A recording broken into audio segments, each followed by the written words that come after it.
Welcome to Nature Calls, Conversations from the Hudson Valley. Our team's goal is to present science-based information about gardening and all things nature in New York's Hudson Valley. Hosts Jean and Tim, along with team members Teresa, Linda, and Annie, are master gardener volunteers for New York's Columbia and Greene counties.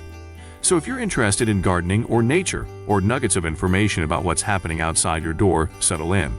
Enjoy the conversation. Whatever the season, we have something to say.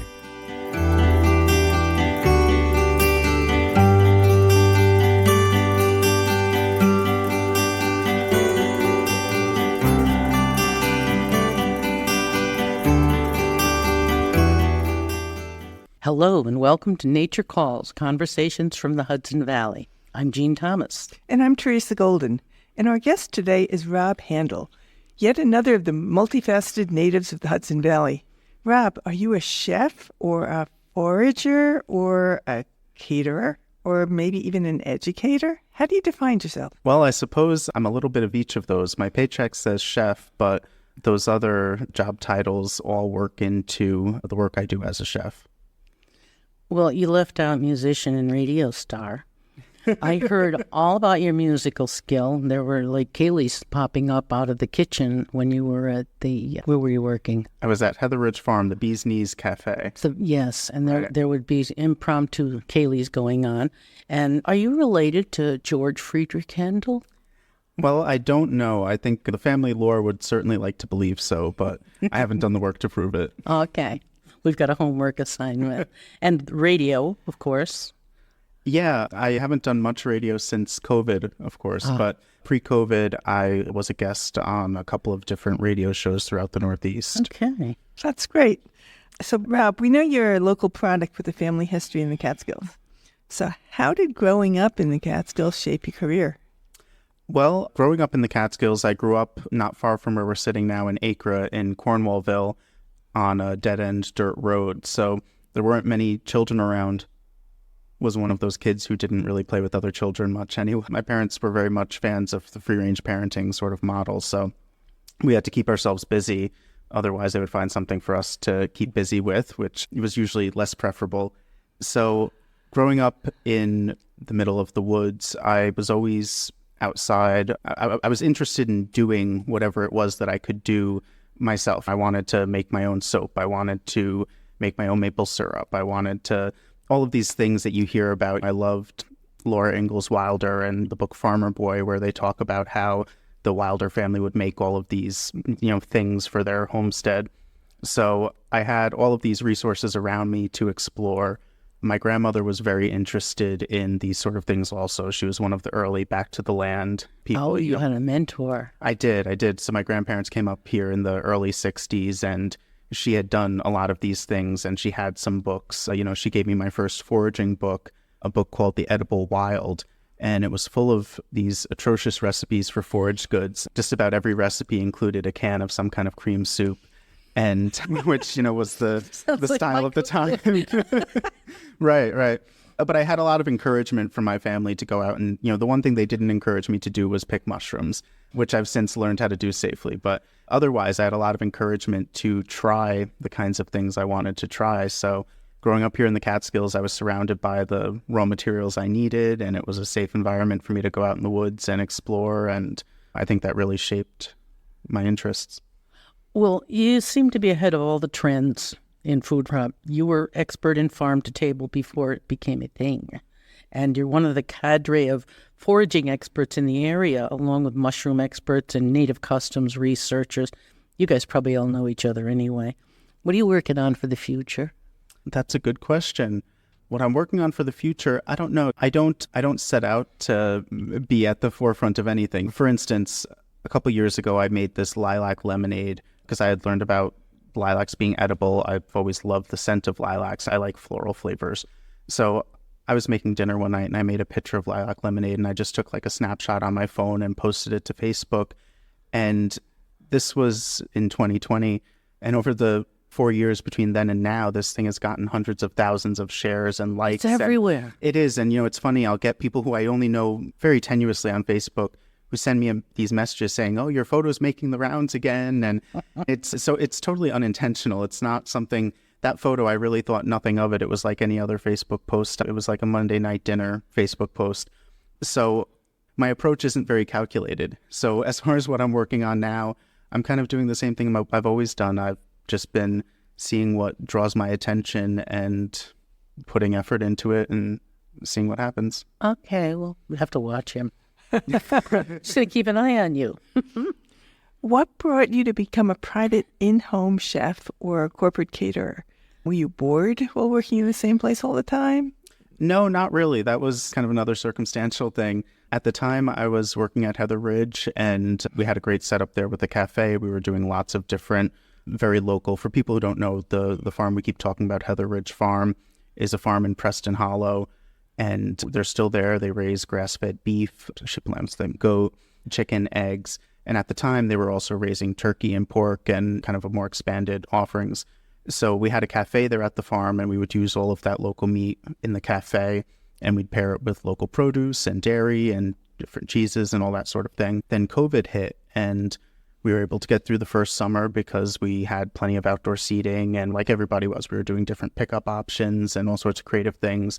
But when winter came, the cafe was located in this small 1820s farmhouse, and we didn't have enough space to socially distance people. So I had been doing some freelance work, doing private chef stuff, in-home cooking classes, things like that. And then that winter, when we had these limitations around the cafe, that was right around when people started doing small, intimate gatherings. So everybody who had had a trip to Spain planned for spring of 2020, in the winter of 2020 to 2021, there were vaccines rolling out. People were getting more comfortable with going on a small trip with a small number of people. And they said, okay, we're not making it to Spain anytime soon. Let's just go and have a great trip in the Catskills, and we'll hire a private chef to come in and cook us dinner. And, you know, I had a group who wanted a Spanish-themed dinner so that they could kind of vicariously live their Spanish vacation here in the Catskills in Hunter. So that really opened my eyes to the possibility of doing this kind of work more extensively throughout the Catskills. You know, we have a large number of Airbnbs, and that's where most of these events happen throughout the year. And I realized that that's a real prospective market. You know, a lot of bachelorette parties, birthday weekends, anniversaries, a group of people, sometimes they're friends, sometimes they're family, they'll rent out an Airbnb, and the ski area Airbnbs have beautiful amenities. They have hot tubs and home theaters in the basement and game rooms. And these groups wouldn't want to leave the Airbnb, and they're not familiar with the area. They don't want to drive through the back roads in the dark in the middle of winter going to a restaurant. And don't know how to cook. And right. So they don't want to leave the house. They don't want to worry about driving back. So it makes sense for a group of 12 people, 15 people to hire a chef to come in and cook a meal for them right in their Airbnb. So that's how I got started with it. And then from there, I expanded into doing larger events like weddings and larger birthday parties, and then some corporate events and that sort of thing. I am in awe. Okay, I think it's great that you want to share your knowledge of the forests and fields, mountains and glens, as you put it on your website. Is teaching ingrained in your persona? You find so many ways to educate that are like outside the ordinary.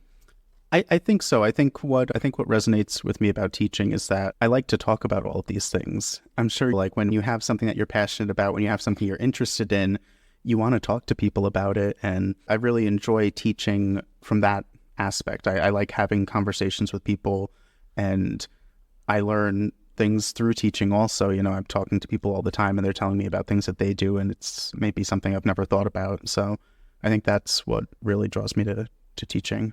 I think we found that out as master gardeners. We learn more by teaching than we give. So that's always kind of fun. Is teaching one of the reasons why you got involved in radio? And we've heard you on WAMC, Food Friday. We've heard you on Farm Hour in Delaware County's WIOX. How did that come about?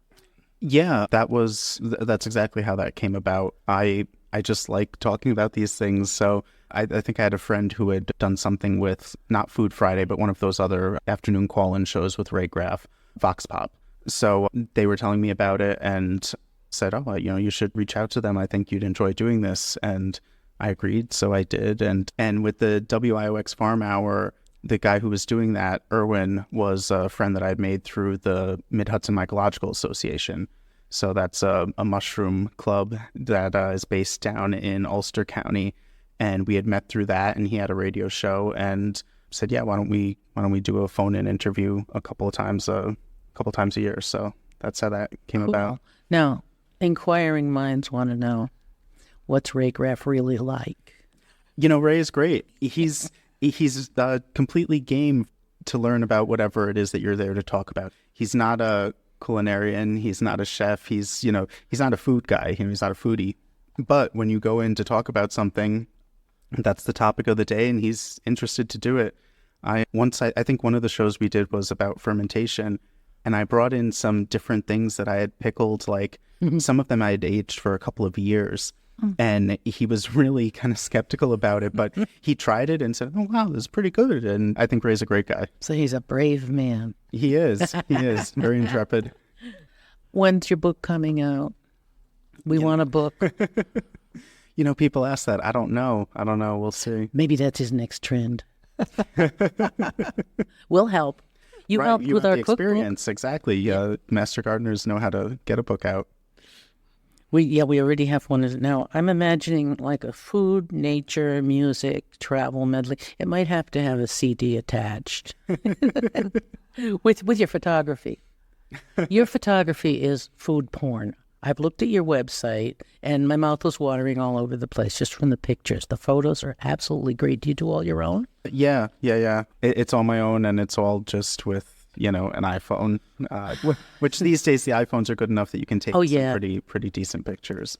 Right. So you should add photographer to your list of accolades. Yeah, we got to make a note here. Are you related to the people that run Blackthorn? I am. Is there a family history of entertainment? Yeah, sort of. So what's your connection? Were your parents involved in the resort business? Yeah, my family's been involved in the hospitality industry, as they call it, for a few generations. My grandparents both came from far from here. My grandfather was from Germany and moved to the U.S. as a teenager, and my grandmother was born in Queens, and they actually met here in Round Top at Blackhead Mountain Lodge.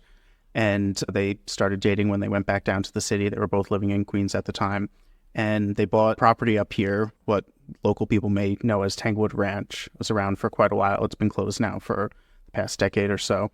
But they bought a property here in the early 60s, and my grandmother loved horses, so they wanted to move up here and have horses. So they started this horseback riding ranch, which was a tourist thing, people. It was over by the Catskills Game Farm? No, that's Bailiwick Ranch. This was here in Cornwallville, just a few minutes from here, actually. Oh, okay. Yeah, right off at 23 on Cornwallville Road. So for years, they had this horse ranch, and all of the local resorts would send their guests to the ranch to go on a horse ride, and they would take people out. They would do a night ride. When their night ride was conceived, it was a pub crawl on horseback. So they would go around with in Cornwallville. Well, they would go to East Durham, actually. There's not a lot of pubs in Cornwall. Right. No. So they had this pub crawl on horseback, and they would take a truck filled with hay, and they would go to the resorts, pick people up, take them to the ranch. They would ride the horses down to East Durham, and then stop at different bars in East Durham on their way back. That later shifted as society changed to more of a campfire-based model with s'mores. So they ran that for quite a while, and then my father and my uncle, they had two sons, and my father and my uncle had interests outside of the horses. So eventually they bought a resort down in East Durham. It had been Mullins Mountain Spring, and when that went up for sale, they bought it in the early 90s and renamed it the Blackthorn, and that's still running. My father, my uncle, my mother still run that as a resort. But that was the industry I grew up in, the world I grew up in. Kind of split my time between the horse ranch. They had a go-kart track down on 145 in East Durham and this resort.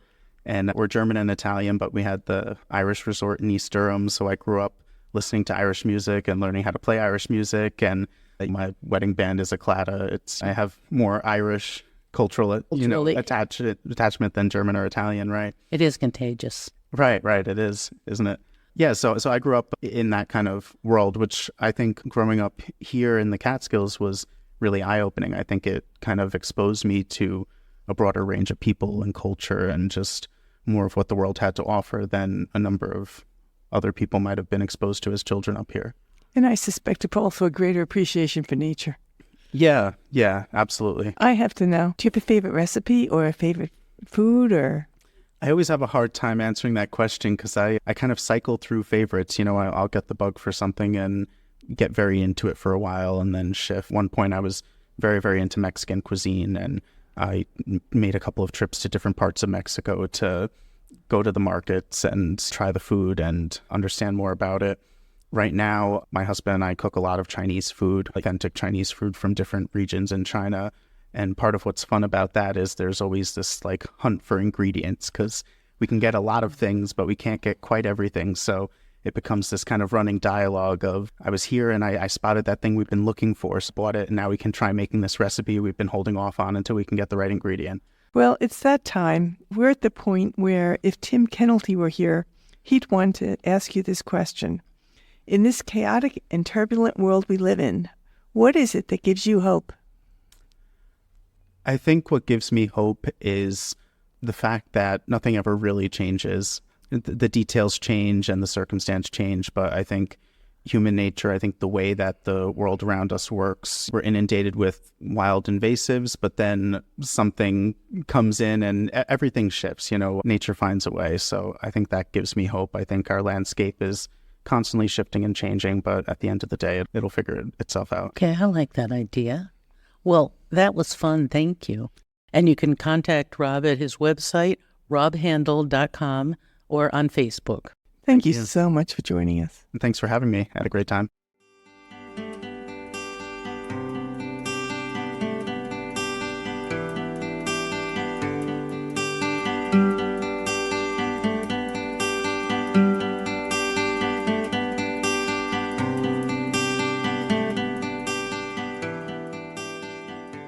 That concludes another episode of Nature Calls, Conversations from the Hudson Valley. We would like to thank Sandra Powers and Devin Connolly from Cornell Cooperative Extension of Columbia and Greene Counties for production support. And a special thank you to our listeners for joining us on this episode of Nature Calls, Conversations from the Hudson Valley. You can find links to any of the topics mentioned in this episode at our website at ccecolumbiagreen.org. Comments and suggestions for future topics may be directed to us at columbiagreenmgb@cornell.edu or on the CCE Master Gardener Volunteers of Columbia and Greene Counties Facebook page. For more information about Cornell Cooperative Extension of Columbia and Greene Counties, visit our website at ccecolumbiagreen.org or visit us in Hudson or in Acra. Cornell Cooperative Extension provides equal programming and employment opportunities